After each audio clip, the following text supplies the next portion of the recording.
Dans ce deuxième épisode, on va apprendre les prises de pièces.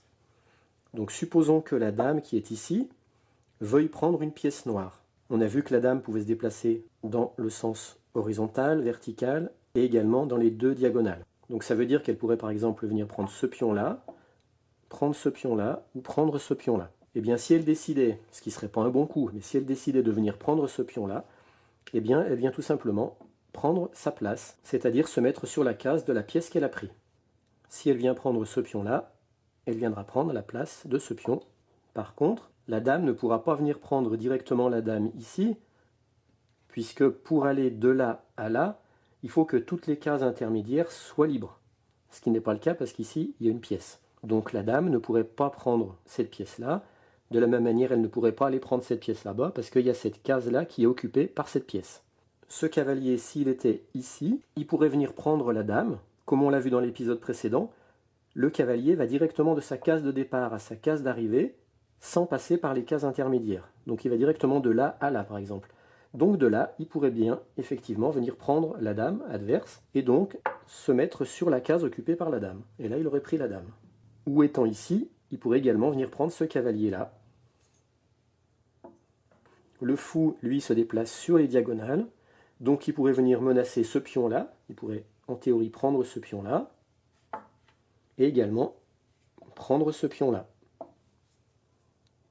Mais de la même manière que la dame, il ne pourrait pas aller prendre la tour là-bas, puisqu'il y a un pion sur sa ligne. Et puis la tour elle se déplace à l'horizontale ou à la verticale.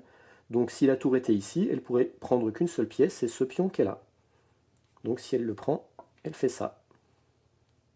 Le roi pourrait également prendre des pièces, mais lui, comme il peut se déplacer que d'une case autour de lui, et bien par exemple, s'il avait un pion noir ici, il pourrait prendre, bon, il ne faudrait pas qu'il y ait la dame là, il pourrait prendre ce pion-là, en se mettant à la place du pion qui est pris. Alors pourquoi j'ai enlevé la dame? Parce que le roi ne peut jamais se mettre en échec. C'est-à-dire que si le roi prenait ce pion-là, eh bien la dame menacerait le coup d'après de prendre le roi.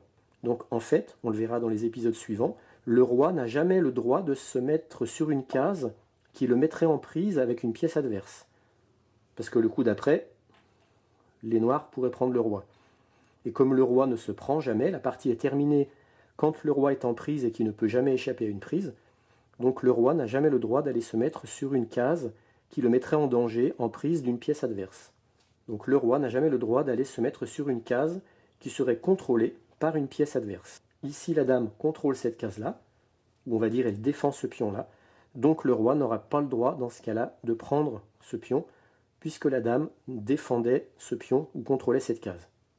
Mais s'il n'y avait pas la dame, vu que ce pion n'est défendu par aucune autre pièce noire, le roi pourrait prendre ce pion-là, comme ça. Ou si le pion était là, il pourrait également prendre ce pion. Et enfin, pour terminer la prise de pièces avec un pion, c'est particulier. Le pion, on a vu qu'il avançait que devant lui, au début soit d'une case, soit de deux cases. Et puis une fois qu'il a quitté sa ligne de départ, il peut avancer plus que d'une case à la fois. Mais il avance toujours droit devant lui. Il n'a jamais le droit de reculer ni de partir en travers. Par contre, pour la prise ne se fait pas devant lui. Elle ne se fait pas comme ça, mais elle se fait sur le côté. Donc le pion, quand il est là, il peut avancer que ici. Mais par contre, s'il y avait une pièce là ou une pièce là, comme par exemple ça ou ça, et bien là, le pion pourrait prendre ce pion-là ou prendre ce pion-là. Donc le pion avance droit devant lui, mais prend sur le côté de une case.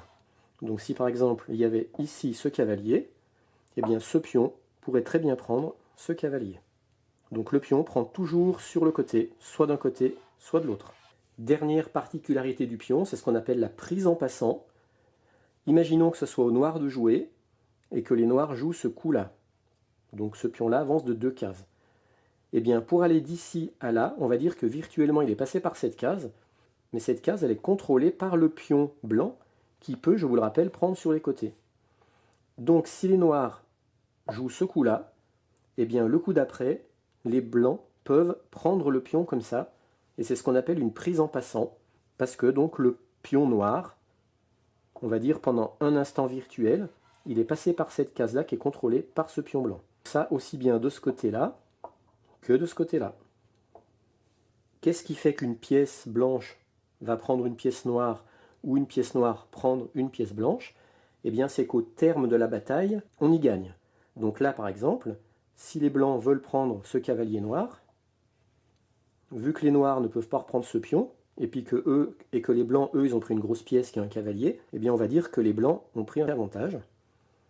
Par contre, ici, ce fou blanc, il attaque ce pion noir, mais normalement, il ne va pas le prendre, parce que s'il le prend, ok, il a gagné un pion, mais du coup, ce pion noir peut reprendre le fou. Parce que je rappelle, il prend sur le côté. Et là, au final, les blancs y ont perdu dans l'échange, parce qu'ils n'ont gagné qu'un pion, mais ils ont perdu une grosse pièce. Donc là, c'est un échange qui n'est pas du tout à l'avantage des blancs. Donc très souvent, au cours d'une partie d'échecs, on va compter combien de fois une pièce est attaquée, et combien de fois elle est défendue, et par quel type de pièce. Et il faut essayer dans son esprit d'anticiper les coups pour voir au terme de toutes les attaques, finalement, si on y a gagné ou si on y a perdu dans l'échange. Je vais vous montrer un petit exemple. Supposons que dans cette situation-là, ce soit aux blancs à jouer. Eh bien, qu'est-ce qu'on voit? C'est que les blancs, ils attaquent 3 fois ce pion. Par ce fou, qui contrôle cette case, par le cavalier, qui contrôle cette case, et par la dame, qui contrôle cette case. Et par contre, de l'autre côté, les noirs, ils défendent que 2 fois ce pion, par ce cavalier, qui contrôle cette case, et par ce cavalier, qui contrôle cette case. Donc là, dans ce cas-là, ça peut être judicieux pour les blancs d'entamer une attaque, et donc de commencer un échange de prise de pièces. Donc le fou prend le pion, donc pour l'instant les blancs ils ont gagné un pion. Les noirs peuvent reprendre le fou, c'est pas obligé, mais supposons qu'ils le fassent. Hop, ils prennent le fou. Donc on pourrait se dire, bah tiens, les blancs y ont perdu dans la bataille, parce qu'ils ont perdu un fou et ils ont gagné que un pion, mais c'est pas fini. Il y a encore 2 autres pièces qui attaquent cette case. Donc là, le cavalier là peut prendre ce cavalier peut reprendre encore ce cavalier, et la dame peut prendre le cavalier, et au final, les blancs, on voit qu'ils ont gagné une pièce, ce qui est normal, parce qu'ils attaquaient 3 fois une pièce qui n'était défendue que 2 fois. Mais avant de s'engager dans des prises de pièces, il ne suffit pas de compter combien de fois on attaque une pièce, et combien de fois elle est défendue. Il faut également regarder les pièces qui sont impliquées dans le combat. Parce que par exemple ici, on voit que ce pion noir, il a attaqué 3 fois par les blancs, il est attaqué par ce cavalier, par la dame, il est défendu que 2 fois par les noirs, par ce fou et par ce pion.